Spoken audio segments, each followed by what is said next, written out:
ओम अलग सभी को। जैसे मैंने पिछली वीडियो में आपको समझाया था कि पाप पुण्य कर्म, अच्छे कर्म बुरे कर्म क्या है, हम अपने जीवन के अंदर कैसे कैसे कार्य करते हैं, उन्हीं कार्यों को लेकर, उन कर्मों को लेकर हम अपना जीवन खुशहाल बनाते हैं, परमात्मा की कृपा पाते हैं, कृपार्थ होते हैं। और जैसे बुरे कर्म करते हैं उसी हिसाब से अपने जीवन में समस्याएं खड़ी करते हैं। तो ऐसे ही हम बात करते हैं मंदिरों की, चाहे वो मस्जिद हों, चाहे हमारे गुरुद्वारे हों, गुरुओं के द्वारा स्थापित किए गए, या कहीं भी हमारे पूजा के स्थान, हमारे महापुरुषों की समाधि, हमारे तीर्थ, हम सभी वहाँ पर, मैं सभी को नहीं कह रहा, पर ज़्यादातर लोग जो मैंने देखा है अपने कार्य सिद्धि के लिए जाते हैं, परमात्मा की कृपा पाने के लिए नहीं जाते हैं। परमात्मा की कृपा पाना एक अलग चीज़ है, और अपने कार्य सिद्धि के लिए जाना, वहाँ पर भोग लगाना, पैसे चढ़ाना, कहते हैं ये मैंने दक्षिणा दी, इतना मैंने वहाँ पे डोनेशन किया, इतने भोग लगाए, इतने लोगों का भंडारा किया। ये समर्पण नहीं है, ये तो हम सेल्फिश माइंड से कर रहे हैं, जो भी कर रहे हैं, एक चाहत में आके कर रहे हैं। जो समर्पण भाव से करेगा और उसके नाम पे चलेगा, वो ये नहीं सोचेगा मुझे कितना दान देना, कितनी दक्षिणा देनी, कितने लोगों को भोजन कराना, कितनी देर तक कराना, कितनी देर तक भगवान का नाम लेना ना। आपके अंदर बैठा भगवान, आपके दिल में बैठा वो परमात्मा,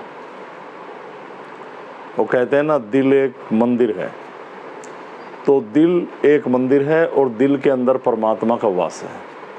हम जैसे कर्म करते हैं वैसे वैसे हमारे दिल में बैठी उस परमात्मा की छवि, जिसको हम आत्मा कहते हैं, उसमें निखार आता है, उसमें एनर्जी बढ़ती है, वो जागृत होती है और हमारी बुद्धि को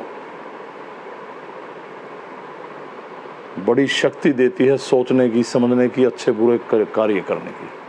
कि आप ये बुरा कार्य कर रहे हैं, अच्छा कर रहे हैं, उसकी सोचने की शक्ति बढ़ाती है हमारे अंदर। तो किन्हीं कार्य सिद्धि के लिए, अपना काम निकालने के लिए दान दक्षिणा ना की जाए तो अच्छा है। पर जब आप समर्पण होकर यज्ञ करें घर में, जैसा अपनी सिद्धि में करते हैं, तो उसमें दक्षिणा जरूर निकालें। अगर आप सेल्फिश माइंड से यज्ञ कर रहे हैं तो मैं कहता हूं यज्ञ बंद कर दो। अगर आप परमात्मा को पाने के लिए यज्ञ कर रहे हैं तो यज्ञ करें।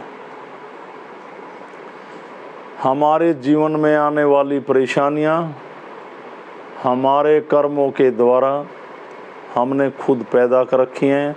अपने कर्मों को सुधार कर हम उन्हें सही कर सकते हैं। सिद्धि के माध्यम से हमें बहुत अच्छा रास्ता मिला।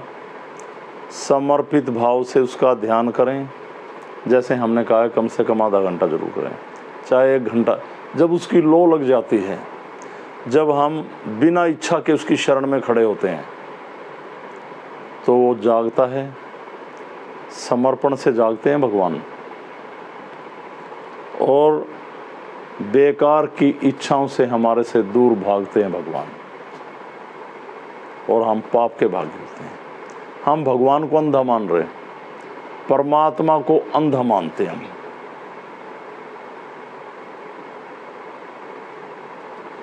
आप समर्पित भाव से आएं, और समर्पित भाव से जो भी दान दक्षिणा, भोग या ध्यान या हवन जो भी करते हैं, या किसी का जन कल्याण कर रहे हैं, इस सिद्धि से समर्पित होकर करें, किसी पे एहसान नहीं कर रहे हैं। दक्षिणा क्या है? उस परमात्मा की शरण में बैठकर हमने उसका ध्यान किया तो दक्षिणा जरूर चढ़ाएं। दक्षिणा का मतलब है मान, सम्मान देना। हमने अपनी नेक कमाई जो की, उस नेक कमाई में से कुछ भी जब भी ध्यान करें, परमात्मा को सम्मान दें, दक्षिणा दें। ऐसे यज्ञ में यज्ञ पूरा हो, जब हम यज्ञ पूरा होने के बाद परमात्मा को शीश झुकाते हैं, मत्था टेकते हैं, तो अपनी नेक कमाई में से कुछ न कुछ निकालें। एक अलग दान का पात्र रखें। जैसे महीने में अपनी सिद्धियों के हवन होते हैं स्थान पे, यहाँ पे उस दक्षिणा के हिसाब से जैसे यहाँ पे लगा रखा है। देखिए, पैसा इस जीवन में जैसे स्थान पे आते हैं, व्यवस्थाएं हैं और भी खर्चे होते हैं, तो इस तरीके से स्थान को आगे बढ़ाया जा सकता है। इसके लिए ज़रूरी है तो आपका इसमें समर्पण भी आ गया, मान सम्मान भी आ गया, दक्षिणा भी आ गई, तो इसको इस ढंग से आगे बढ़ाएं। तो जैसा मैं आपको समझा रहा हूँ कि भाई दक्षिणा का मतलब मान है, तो उस परमात्मा के स्थान पे आप बैठे हैं, यज्ञ कर रहे हैं, तो समर्पित भाव से करें, इच्छाएं मन में रख के ना करें। मैं बार बार आपको समझा रहा हूँ। और बढ़िया कर्म करें। बुरे कर्मों के द्वारा कमाई गई राशि, कमाया गया धन हमारी औलाद को, आपको गलत संगत में ले जाती है, पैसे को गलत तरीके से उड़ाते हैं। मेहनत और अच्छे कर्मों के द्वारा कमाई गई राशि हमारे जीवन को संवारती है, हमारी औलाद को भी सही रास्ते पर चलाती है। तो अपने बच्चों को सप्ताह में 1 दिन, 2 दिन, 3 दिन, 4 दिन, 5 दिन, जैसा आप उचित समझें, सुबह जल्दी उठें, स्नान करें, परमात्मा का ध्यान करें, यज्ञ करें और समर्पित भाव से चलें। और जैसे हम बुरे कर्म करते हैं तो उसका प्रभाव हमारे अंदर बैठी आत्मा पर पड़ता है। उसके आसन को मलिन ना होने दें। जितने अच्छे कर्म करेंगे आप, उसका आसन चमकेगा, शक्ति बढ़ेगी, आपके आंतरिक शक्ति बढ़ेगी आपकी, और बाहर बैठा परमात्मा प्रसन्न होगा कि मैंने इसके शरीर में वास किया तो ये कितने समर्पित भाव से, कितने भाव, मान सम्मान से मेरी शरण में है। तो वो बहुत कृपा करता है परमात्मा।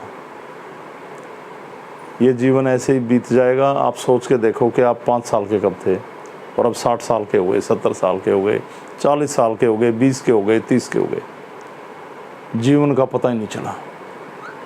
तो उसकी शरण में बड़े ढंग से जिएं और उसकी कृपा पाएं, नेक कर्म करें। तो मुझे इतना ही समझाना था। जन कल्याण में के पथ पर चलें, लोगों को स्थान से जोड़ें, और जो मैं ये संदेश आपको देता हूँ इसे अपने ग्रुप में आगे बढ़ाएं, लोगों को दिखाएं, समझाएं, और सभी इस चैनल को सब्सक्राइब करें। तो सभी को मेरी तरफ से ओमलक प्रणाम। अलग पुरुष गोरक्षनाथ भगवान को वंदन, भगवान शिव व माँ भगवती को वंदन प्रणाम, और सनातन धर्म की जय। प्रणाम सभी को, प्रणाम।